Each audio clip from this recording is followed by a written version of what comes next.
సుమన్ టీవీలో మీ personal and business promotions కోసం కింది నెంబర్కి కాంటాక్ట్ చేయండి. యాంకర్ రీతూ చౌదరి భారీ భూ స్కామ్ లో ఇరుక్కున్నట్టు గత 4 రోజులుగా కూడా వార్తలు వినిపిస్తున్నాయి.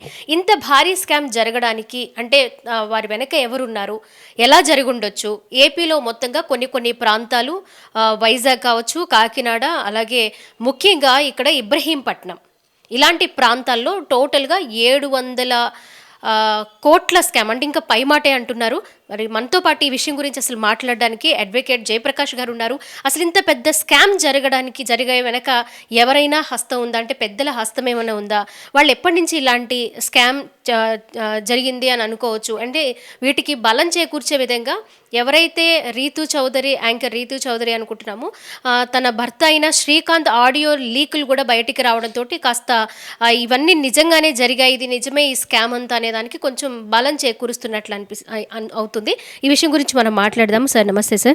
సార్ ఇంత పెద్ద స్కామ్ ఏపీలో, అది కూడా రకరకాల జిల్లాల్లో కూడా మొత్తంగా కలిపి 700 కోట్ల పైమాటే. అసలు ఏంటి సార్, ఎలా జరిగి ఉండొచ్చు ఇంత భారీ స్కామ్, భూ స్కామ్? అలాగే సబ్ రిజిస్టర్ కూడా ఉన్నారు దీనిలో పాత్రలో, గోవాకి వెళ్ళడం, అక్కడికి తీసుకువెళ్ళడం, ఇంకా రకరకాలుగా వినిపిస్తున్నాయి. ఏంటి సార్ అసలు ఏమనుకోవచ్చు? అంటే స్కామ్ అయితే జరిగిన దానికి ఆస్కారం ఎక్కువగా ఉందమ్మా. ఎందుకంటే సబ్ రిజిస్ట్రార్ గారు అనబడే ఈ యొక్క రిటైర్డ్ సబ్ రిజిస్ట్రార్ గారు గత కొన్ని మాసాలుగా అజ్ఞాతంలో ఉన్నారు కాబట్టి ఈ యొక్క అభియోగానికి అది బలం చేకూరుస్తుంది. రెండోది రీతూ సింగ్ అంటే ఈవిడ ఒక రీతూ చౌదరి ఒక క్యారెక్టర్ ఆర్టిస్టు, అలాగే టీవీ యాంకరు, కొన్ని షోస్లో కూడా వచ్చింది. అయితే ఈ యొక్క ప్రస్తుతం ఉన్న పరిస్థితుల్లో ఈ మాదిరి డబ్బు అంటే ఇంత మొత్తంలో చేతులు మారడం అనేది సామాన్యంగా ఒక బిజినెస్ మ్యాన్కి కూడా సాధ్యం కాదు.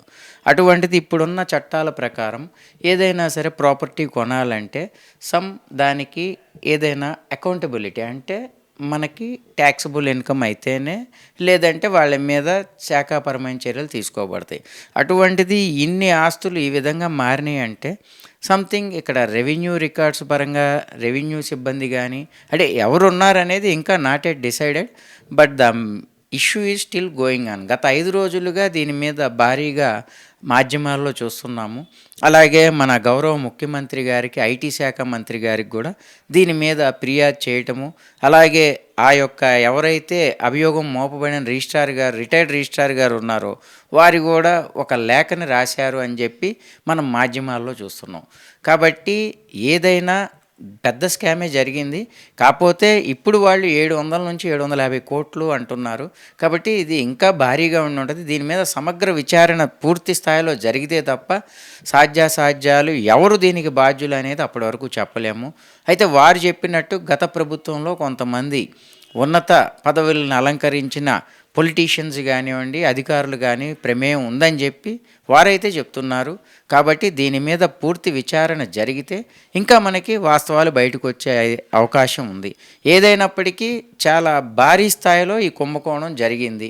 ఏ కుంభకోణం జరగకపోతే ఆ అధికారి ఇన్నాళ్ళు అజ్ఞాతంలో ఉండడానికి కూడా ఆస్కారం లేదు.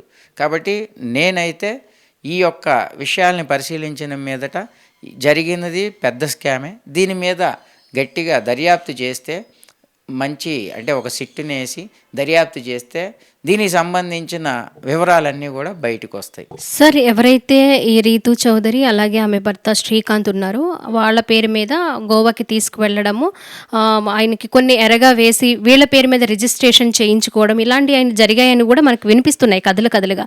ఇలా జరిగే అవకాశాలు ఉంటాయా సార్? ఇంత మొత్తంగా ఏదో ఎరచూపో లేకపోతే ఇంకేవేవో ఆశ చూపో రిజిస్ట్రేషన్ జరిగే అవకాశాలు ఉంటాయా సార్ అసలు?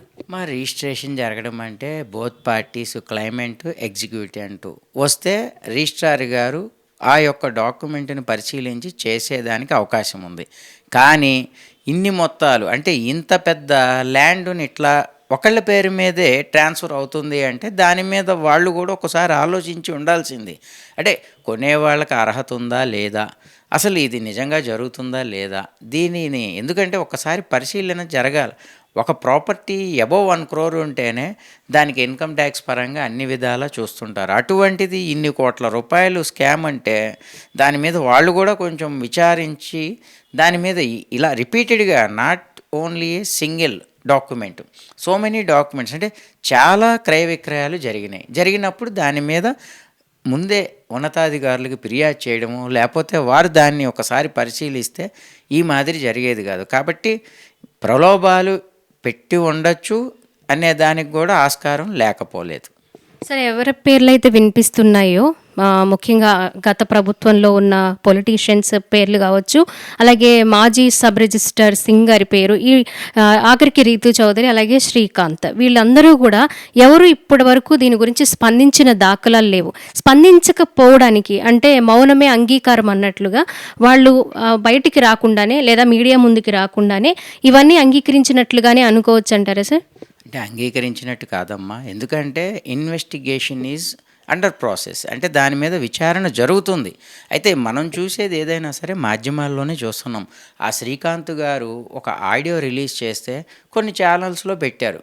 కాబట్టి అది ఫేకా నిజమా అనేది, అలాగే వాళ్ళ కుటుంబం మధ్య ఏమన్నా ఉన్న తగాయిదాలని దృష్టిలో పెట్టుకొని ఎన్నాళ్ళు గోప్యంగా ఉంచింది బయట పెడుతున్నారా అనే దాని మీద కూడా ఆలోచన చేయాల్సిన అవసరం అయితే ఉంటుంది. సో చూడొచ్చు, ఏదైతే ఇప్పుడు రీతు చౌదరి భారీ స్కామ్లో, ఏపీ భూ స్కామ్లో ఇరుక్కుంది అనే వార్తలు వినిపిస్తున్నాయో దానికి సంబంధించి ఇంకా ఇన్వెస్టిగేషన్ జరుగుతుంది కాబట్టి, నిజ నిర్ధారణ ఇంకా జరగలేదు కాబట్టి ఇంకా వాస్తవాలని పూర్తిగా మనం పరిగణించకుండా ఏ విషయాలు మాట్లాడలేము అని అంటున్నారు. అలాగే కొన్ని చోట్ల ఇంత భారీ స్కామ్ జరగడానికి 100% అవకాశాలు అయితే ఉన్నాయి. ప్రభుత్వం దృష్టికి ఆల్రెడీ వెళ్ళింది.